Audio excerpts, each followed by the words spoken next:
नमस्कार दोस्तों, मैं संदीप मौर्य आशा स्टडी पॉइंट चैनल में आपका स्वागत करता हूं। दोस्तों, आज हम पढ़ेंगे इंडियन बैंकिंग सिस्टम यानी भारत में बैंकों की शुरुआत, बैंकों के प्रकार और बैंकों का इतिहास क्या रहा है। तो देखिए, ऐसा है, ज्यादातर बच्चे ये सोचते हैं कि वो पर्सनल बैंक की तैयारी कर रहे हो तो उन्हीं के लिए है। ऐसा बिल्कुल नहीं है। यह एक जीएस का महत्वपूर्ण भाग है जो कि इकोनॉमी के माध्यम से यानी कि अर्थशास्त्र अर्थव्यवस्था के माध्यम से आता है, उसी के अंदर आता है। तो आपको क्या करना है, इकोनॉमी या बैंकिंग नहीं समझना बल्कि जीएस समझ के आपको पढ़ना है। जनरल स्टडी यानी सामान्य अध्ययन में अत्यंत जरूरी भाग बैंकिंग सिस्टम आता है। एक दो क्वेश्चन क्लियर है, चाहे आप एसएससी दीजिए, बैंक दीजिए या फिर कोई भी जीएस वाली परीक्षा दीजिए जिसमें सामान्य दर्शन सामान्य ज्ञान पूछा जाता हो, तो वहां के लिए बैंकों से बैंकों के इतिहास के बारे में एक क्वेश्चन जरूर बनता है।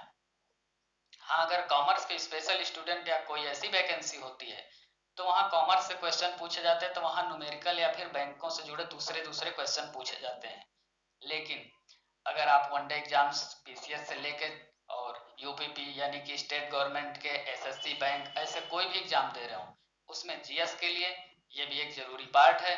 तो आज के वीडियो में हम देखेंगे भारत में बैंक कहाँ से बने यानी कि स्टार्ट कब हुए, शुरुआत कब हुई, फिर समय समय पर क्या परिवर्तन हुए और कैसे चलता रहा। तो ज्यादा समय न लेते हुए चलिए स्टार्ट करते हैं। उससे पहले एक रिक्वेस्ट है, अगर आप चैनल पर नए हैं तो चैनल को सब्सक्राइब कीजिए और हमारे साथ पढ़ाई जारी रखिए और चैनल पर बने रहिए। चलिए स्टार्ट करते हैं। तो पहले बात कर लेते हैं भारत में बैंकों की। तो भारत में पहला बैंक बैंक ऑफ हिंदुस्तान 1970 में बना। देखिए यहाँ लिखा हुआ है, भारत का पहला bank bank of Hindustan 1770। Bank of Hindustan 1770 में कलकत्ता में, जो कि कोलकाता पश्चिम बंगाल में है, उसका नाम क्या था, कलकत्ता। आपको पता है 1770 यानी कि आजादी से पहले ब्रिटिश सत्ता का अधिकार था भारत में। तो ब्रिटिश शासन के समय एलेक्जेंडर एंड कंपनी के द्वारा कलकत्ता में बैंक ऑफ हिंदुस्तान खोला गया, जिसमें पूरी पूंजी किसकी थी, विदेशी पूंजी। यानी विदेशी पूंजी के साथ पूरी संपत्ति इसमें विदेशी थी, विदेशियों की थी, क्योंकि भारत गुलाम देश था, भारत पर अधिकार था ब्रिटेन सरकार का। तो भारतीयों के लिए बैंक की कोई सिस्टम ही नहीं था उस समय। तो पहले क्या हुआ, पहले बैंक की बात करें तो बैंक ऑफ हिंदुस्तान, समय है 1770, 1770। नाम क्या था, बैंक ऑफ हिंदुस्तान, कहाँ, कलकत्ता में एलेक्जेंडर एंड कंपनी के द्वारा खोला गया। यहां से आपको दो तीन क्वेश्चन के आंसर मिलते हैं। आगे बात करें हम बैंक ऑफ, उसके बाद क्या हुआ, भारत के खास तीन बैंक यानी कि भारत के तीन main bank, bank of Bengal 1809 में, उससे पहले बैंक ऑफ कलकत्ता 1806 में था, जो मैंने लिखा नहीं, उसकी जरूरत नहीं। 1806 में बैंक ऑफ कलकत्ता का नाम बदलकर 1809 में क्या कर दिया, बैंक ऑफ बंगाल। तो बैंक ऑफ बंगाल की स्थापना कहें या फिर बैंक ऑफ कलकत्ता का ही नाम बदलकर 1809 में क्या किया गया, बैंक ऑफ बंगाल कर दिया गया। तो देखिए, बैंक ऑफ कलकत्ता, उसकी स्थापना 1806 में हुई, इसी को 3 साल बाद नाम बदलकर बैंक ऑफ बंगाल कर दिया गया। नेक्स्ट आता है दूसरी ब्रांच की बात करें हम, या दूसरे, तो बैंक ऑफ बॉम्बे 1840 में स्थापना की गई, फिर बैंक ऑफ मद्रास 1843, 1843। तो ऐसे तीन अग्रणी बैंक या मेन बैंक भारत के कहे जाए तो ये तीन खास बैंक हुए। उसके बाद क्या हुआ, इन तीनों को मिलाकर 1921 में एक बैंक बनाया गया जिसका नाम दिया गया imperial bank of India. Imperial bank of India नाम दिया गया कब, 1921 में, 1921। किसको, बंगाल, बॉम्बे और मद्रास, तीनों बैंकों को मिलाकर एक साथ समय दिया गया आपको 1921।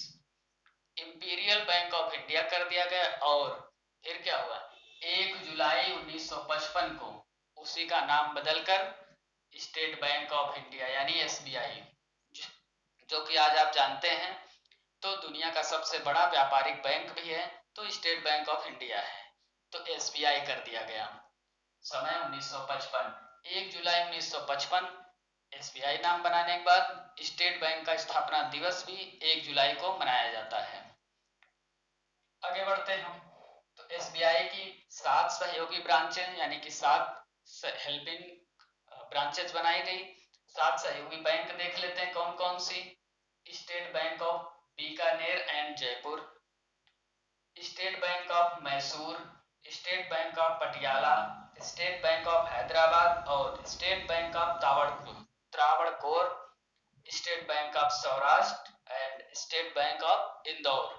ये 7 ब्रांच हैं, यानी कि स्टेट बैंक के 7 प्रमुख सहयोगी बैंक। इनके साथ स्टेट बैंक ने भारत में व्यापारिक सिस्टम शुरू किया पूरी तरह। देखिए आगे क्या हुआ। बाद में बैंक ऑफ सौराष्ट्र को 2008 में एसबीआई में मर्ज कर लिया गया और 2010 में Indore state Bank of Indore को एसबीआई में मर्ज कर लिया गया, यानी कि स्टेट बैंक ऑफ इंडिया नाम कर दिया गया। यह इंदौर शब्द हट गया और सौराष्ट्र हट गया, क्योंकि जो बैंक जिसमें मर्ज कर ली जाती है तो उसका अपना नाम हट जाता है और नया नाम जुड़ जाता है। तो चलिए, आपने देखा सौराष्ट्र और इंदौर, 2008 में सौराष्ट्र को, 2010 में इंदौर को एसबीआई में मर्ज कर लिया गया। और जो कि आप लगातार देखते हैं हर वर्ष, हर महीने या समय समय पर बहुत से बैंकों को दूसरी बैंकों में मर्ज कर लिया जाता है। बैंकों के मर्ज होने का कारण क्या है उस पर हम डिटेल में चर्चा करेंगे। बस इतना शॉर्ट में जान लीजिए, या तो उसका व्यापारिक सिस्टम, उसका हिसाब किताब, या फिर उसकी पूंजी कम हो जाए, जो कि रिजर्व बैंक यानी आरबीआई एक्ट 1934 के तहत बने नियमों के उल्लंघन या नियमों के पालन के स्वरूप कार्य न कर रहे हो, न कर पाए, बैंक दिवालिया हो जाएं, घाटे में चले जाएं, तो ऐसी सिचुएशन में अपने शेयर बेच देते हैं और जो बैंक खरीदता है वो उसमें मर्ज हो जाते हैं। तो चलिए, बैंकों का मर्ज होना, एनपीए घोषित होना, दिवालिया होना, इन पर हम डिटेल में चर्चा करेंगे बाद में। आगे बात करते हैं बीएमबी यानी भारतीय महिला बैंक। इसका अंग्रेजी भी भारतीय महिला बैंक है, हिंदी भी, इसलिए कंफ्यूज ना हो आप। तो बीएमबी ये शॉर्ट फॉर्म हो गया। बिल्कुल कंफ्यूज ना होते हुए भारतीय महिला बैंक हिंदी में लिखिए चाहे इंग्लिश में लिखिए। इसकी स्थापना 19 नवंबर 2013 को 1000 करोड़ की पूंजी लगाकर दिल्ली में की गई। इंपॉर्टेंट क्या है इसमें? इंपॉर्टेंट ये है कि यह भारत का पहला बैंक ऐसा था जिसमें सभी कर्मचारी या पूरी तरह महिला ऑपरेटेड बैंक था, यानी कि पूरा ऑपरेशन, यहाँ पूरा सिस्टम ऑपरेट करने का कार्य सिर्फ महिलाएं करती थी। तो ये भारतीय महिला बैंक कहा गया, यानी चपरासी से लेकर अधिकारी तक कार्य महिलाओं के द्वारा किए गए। तो ये हो गया भारतीय महिला बैंक।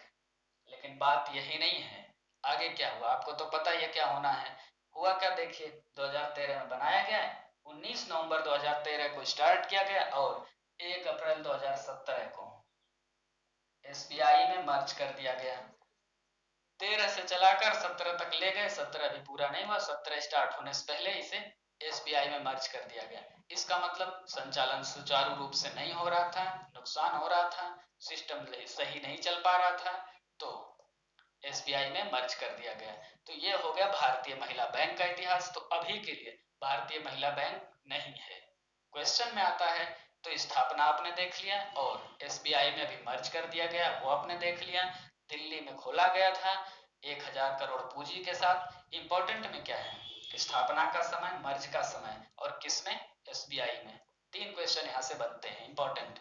आगे बढ़ते हैं, हम बैंकों के प्रकार की बात कर लेते हैं। तो बैंकों के कई प्रकार होते हैं, जिनमें दो नियम, अगर नियम के हिसाब से बात करें तो 2 प्रकार आते हैं। शेड्यूल्ड यानी कि अनुसूचित बैंक, यानी कि जो अनुसूची यानी कि नियमों में सूचित हो। फिर नॉन शेड्यूल यानी कि गैर अनुसूचित। अब देखिए छटते कैसे हैं, यानी ये किस प्रकार से अलग होंगे कि नॉन शेड्यूल और शेड्यूल्ड बैंक। चलिए देखते हैं। शेड्यूल्ड बैंक की बात कर ले हम, तो अनुसूचित बैंक यानी शेड्यूल्ड बैंक वे बैंक जो आरबीआई एक्ट 1934, जो कि हमने आपको पहले बताया, आरबीआई एक्ट 1934 के दूसरी अनुसूची के सेक्टर 2E के तहत बने नियमों का पालन करें, उन्हें शेड्यूल्ड या अनुसूचित बैंक कहा जाएगा। ध्यान से सुनिए फिर, वे बैंक जो आरबीआई एक्ट 1934, आपको पता है स्टेट आरबीआई यानी कि रिजर्व बैंक ऑफ इंडिया, जो भारत सरकार का या सरकारी बैंक कहा जाए, यानी मेन बैंक है भारत का। इसकी स्थापना 1935 में हुई, लेकिन कोई भी चीज की स्थापना, किसी भी चीज की होने से पहले उसका क्या होता है, एक्ट पास किया जाता है संसद में, जो कि संविधान में हमने कई बार आपको बताए हैं। तो एक्ट जब संसद में पास हो जाता है, जिस सन में पास होता है एक्ट, वही कहा जाता है। तो आरबीआई एक्ट 1934 के तहत 35 में स्थापित किया गया है। तो हमेशा एक्ट आप पढ़ेंगे तो आरबीआई एक्ट 1934 पढ़ेंगे। चलिए, उम्मीद है समझ में आ गया होगा आपको। तो आरबीआई एक्ट 1934 के तहत दूसरी अनुसूची के सेक्टर 2E के तहत नियमों का पालन करें। अब इसमें बहुत से नियम हैं जिसे बहुत डिटेल में लिखने की जरूरत नहीं है। अगर आप लिखेंगे 3-4 पन्ने का, जो कि आपके क्वेश्चन में कभी नहीं पूछा जाएगा, तो इतना समझ लीजिए कि दूसरी अनुसूची के तहत नियमों का पालन करें, वो सब शेड्यूल्ड बैंक होंगे।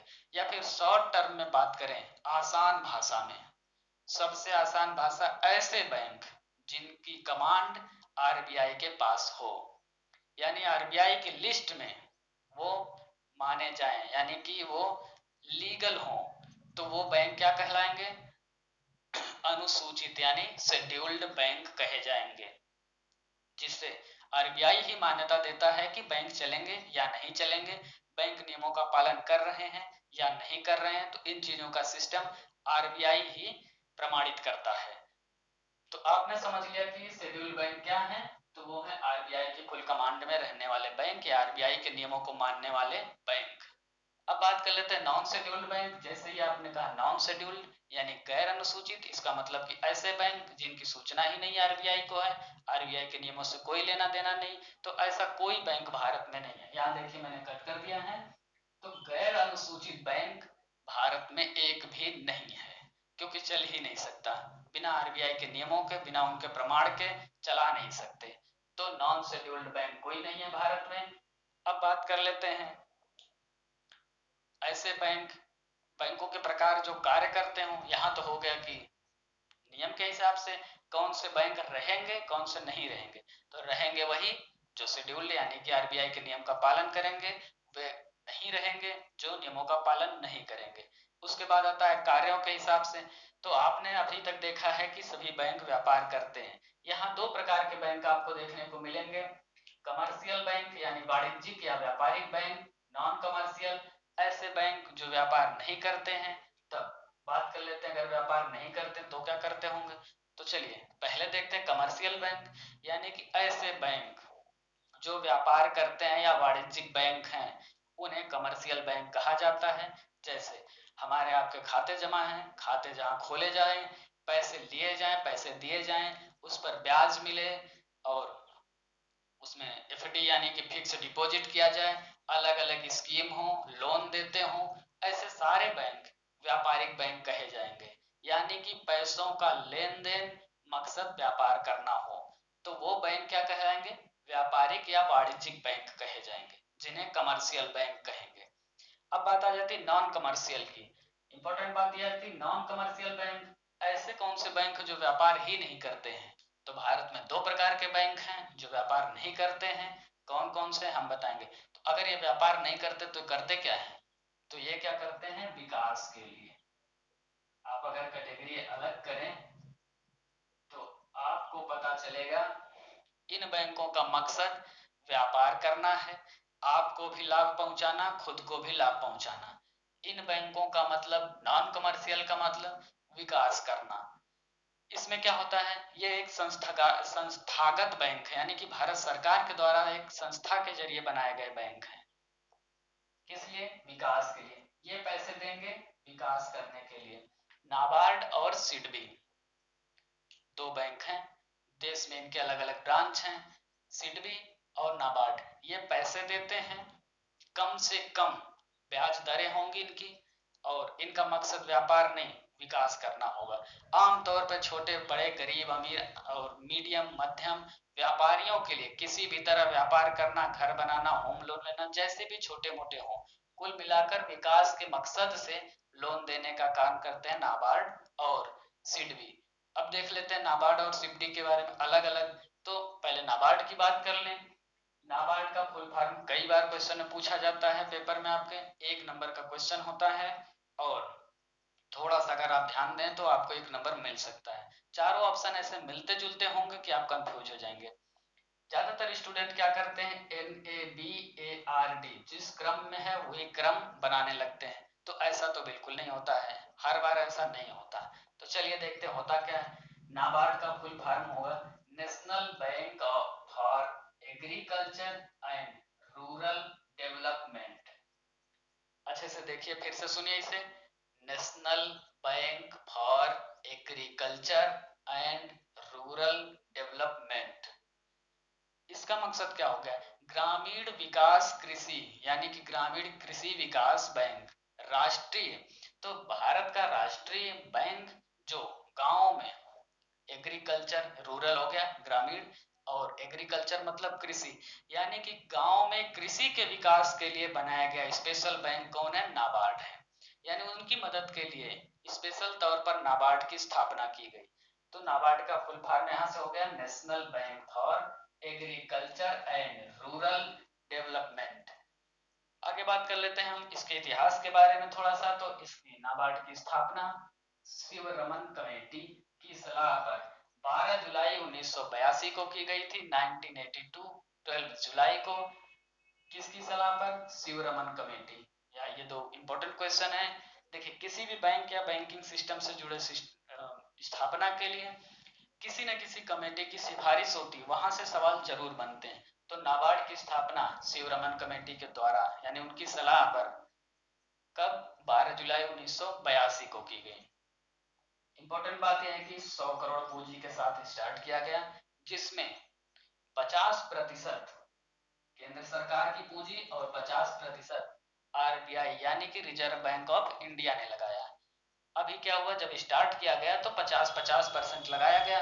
बाद में क्या हुआ, अक्टूबर 2010 में RBI ने अपना 1% छोड़कर यानी कि बचा 49% शेयर बाहर कर लिया, यानी कि पूंजी निकाल लिया। तो अब बचा जो 99% भारत सरकार का हो गया, 1% RBI की साझेदारी बची। ठीक, तो इंपॉर्टेंट क्वेश्चन यहाँ से बनते हैं, यहाँ से कई बार पूछे जा चुके हैं। तो अभी RBI की साझेदारी नाबार्ड में 1% है, तो बची हुई 99% गवर्नमेंट ऑफ इंडिया यानी कि भारत सरकार की है। स्टार्टिंग के समय 50-50% दोनों की थी। स्थापना हुई 1982 में शिवरमन कमेटी के द्वारा यानी उनकी सलाह पर। चलिए, यहाँ से बनने वाले नाबार्ड से सारे क्वेश्चन आपको मिल गए। आप इसे एक बार दो बार ध्यान से देखेंगे वीडियो को, मेरे शब्दों को ध्यान से सुनिए, जरूरत पड़े तो आप नोट्स बनाते चलें साथ में, या फिर वीडियो को रोक रोक के लिखते चलें इंपॉर्टेंट फैक्ट्स। आगे बात करते हैं सिडबी। सिडबी क्या है, स्मॉल, पहले फुल फॉर्म की बात कर लेते हैं, small industrial development of India, development bank of India. यहाँ आप लिखेंगे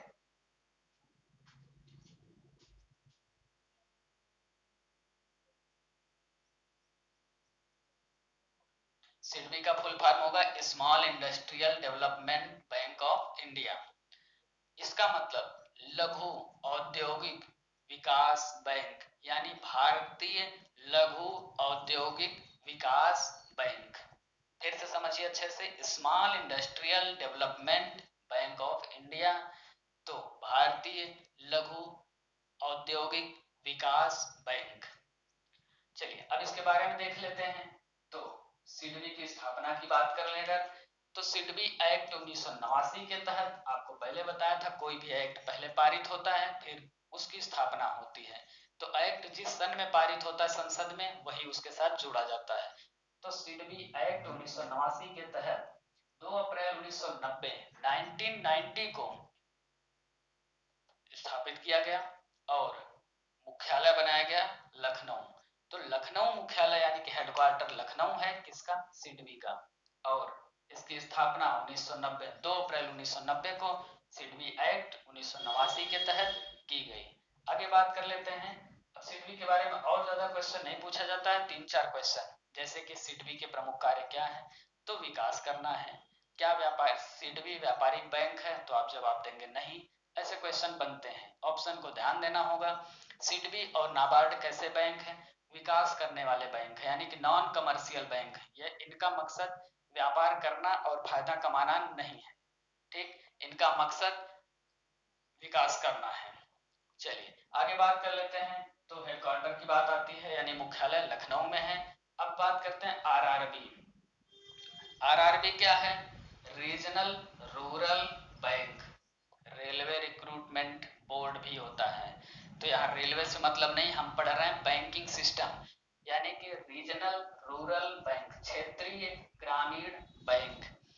आरआरबी का मतलब हो गया क्षेत्रीय ग्रामीण बैंक। जैसे ही आपने ये शब्द सुना ग्रामीण बैंक, आपको याद आया होगा गांव क्षेत्र में ग्रामीण बैंक, काशी गोमती ग्रामीण बैंक, पूर्वांचल ग्रामीण बैंक, प्रथमा रूरल बैंक, ऐसे आपने बहुत से नाम सुने हो। तो जो ग्रामीण बैंक होते हैं, देखिए उनका सिस्टम क्या होता है। हम पहले शुरू से बात करते हैं, इसकी स्थापना की। तो आरआरबी का प्रोजेक्ट यानी कि इसका आइडिया, सबसे पहले इसकी स्थापना 1972 में बांग्लादेश में की गई। तो बांग्लादेश में 1972 में पहले ग्रामीण बैंक बनाए गए। इसके जनक मोहम्मद यूनुस को माना जाता है। नाम यहाँ लिखा है, कई बार क्वेश्चन पूछा जा चुका है, आरआरबी के जनक कौन है या किनका आइडिया था? तो मोहम्मद यूनुस। तो मोहम्मद यूनुस के आइडिया से बांग्लादेश में 1972 में पहले आरआरबी की स्थापना हुई। अब हम बात करें भारत में, तो 3 साल बाद यानी 2 अक्टूबर 1975 में भारत में एमएस स्वामीनाथन की सिफारिश पर, एमएस स्वामीनाथन की सिफारिश पर 5 क्षेत्रीय शाखाओं के साथ भारत में भी आरआरबी की स्थापना की गई। यानी कि भारत में ग्रामीण बैंकों की स्थापना 2 अक्टूबर 1975 में की गई, एमएस स्वामीनाथन की सिफारिश पर की गई। आगे देखते हैं। और 5 क्षेत्रीय शाखाएं, यानी कि स्टार्टिंग के समय ही 5 क्षेत्रीय शाखाएं डाली गई पूरे भारत में। एक बार बात करते हैं इसके शेयर की। तो 50% आरआरबी यानी ग्रामीण बैंकों में 50% गवर्नमेंट ऑफ इंडिया यानी भारत सरकार का शेयर होगा। 15% गवर्नमेंट ऑफ स्टेट यानी कि राज्य सरकारों का, जिस राज्य में है उसके स्टेट गवर्नमेंट का 15% शेयर होगा, यानी भागीदारी होगी। बचा हुआ 35% किसका है? वो स्पॉन्सर्ड बैंक या वो प्रायोजक बैंक जो इसे संचालित करेंगे, जिनका जिम्मा होगा इसे चलाने का। जैसे कि आप जानते हैं काशी गोमती ग्रामीण बैंक यूनियन बैंक की ब्रांच है, यानी उसके स्पॉन्सर्ड बैंक है। तो जो अग्रणी या स्पॉन्सर्ड बैंक होंगे उनका 35% हिस्सेदारी, 15% गवर्नमेंट स्टेट की गवर्नमेंट के लिए, 50% भारत सरकार यानी केंद्र सरकार की गवर्नमेंट का होगा। तो यहाँ तक तो बात अभी शेयर की। और ये इंपॉर्टेंट क्वेश्चन है, ये कई बार पूछा जा चुका है कि आरआरबी में राज्य सरकार के कितने हिस्सेदारी है, या फिर अग्रणी बैंकों की कितने हिस्सेदारी है, या भारत सरकार की कितने हिस्सेदारी है। तो ये इंपॉर्टेंट है, इसे आप लिखिए और कई बार पढ़िए। आगे बात कर लेते हैं पांचों क्षेत्रीय शाखाओं की। तो पहली शाखा प्रथमा रूरल बैंक यूपी मुरादाबाद में, उत्तर प्रदेश के मुरादाबाद जिले में। नेक्स्ट आता है पूर्वांचल आरआरबी, उत्तर प्रदेश के गोरखपुर जिले में खोली गई। भिवानी आरआरबी हरियाणा यानी हरियाणा के भिवानी जिले में, हरियाणा राज्य में। मालदा की बात करें तो मालदा जिला कहाँ है? पश्चिम बंगाल। तो ये 4 ब्रांच। 5वीं ब्रांच की बात करें तो जयपुर में। जयपुर आरआरबी कहाँ है? राजस्थान में। जयपुर राजस्थान की राजधानी है और राजस्थान राज्य में जयपुर जिला है जहां जयपुर आरआरबी की स्थापना की गई। तो ये थी आरआरबी की 5 मेन ब्रांच जो स्थापना के समय बनाई गई। इंपॉर्टेंट क्वेश्चन आता है, तो इंपॉर्टेंट पॉइंट ये है सबसे ज्यादा, सिक्किम और गोवा भारत के 2 राज्य ऐसे हैं जहां कोई भी आरआरबी यानी कि कोई भी ग्रामीण बैंक की ब्रांच नहीं है। तो एक भी ग्रामीण बैंक नहीं है कहाँ? सिक्किम और गोवा में। यह इंपॉर्टेंट क्वेश्चन बनता है और कई बार पूछा जा चुका है सिक्किम में कितने आरआरबी हैं, या फिर सिक्किम में आरआरबी है या नहीं है। तो सिक्किम और गोवा में कोई नहीं है। सिक्किम और गोवा दोनों छोटे राज्य हैं और बहुत से बैंकों की या बहुत तरीकों की जरूरत ही नहीं पड़ी। जैसे कि गोवा की बात करें तो आपको पता है गोवा का सबसे बड़ा आय का स्रोत पर्यटन व्यवस्था है, तो उसी से तो उनकी कमाई ही है। तो ग्रामीण सिस्टम ही नहीं है, ग्रामीण क्षेत्र ही नहीं है, तो गांव का कोई मतलब ही नहीं बनता है ग्रामीण बैंक बनाया जाए। छोटा सा स्टेट है तो कुछ बड़े व्यापारिक बैंकों ने खुद ही कवर कर रखा है। तो चलिए आज का वीडियो यहीं रखते हैं और उम्मीद है पूरा समझ में आया होगा। इसके आगे नंबर आता है आरबीआई यानी कि reserve bank of India, Bharat का बैंक या बैंकों का बैंक। इसकी वीडियो नेक्स्ट वीडियो में हम रिजर्व बैंक के बारे में पढ़ेंगे। तो आज की वीडियो को यहीं रखते हैं दोस्तों, और आशा स्टडी पॉइंट चैनल आपको उज्जवल भविष्य की कामना करते हैं। धन्यवाद।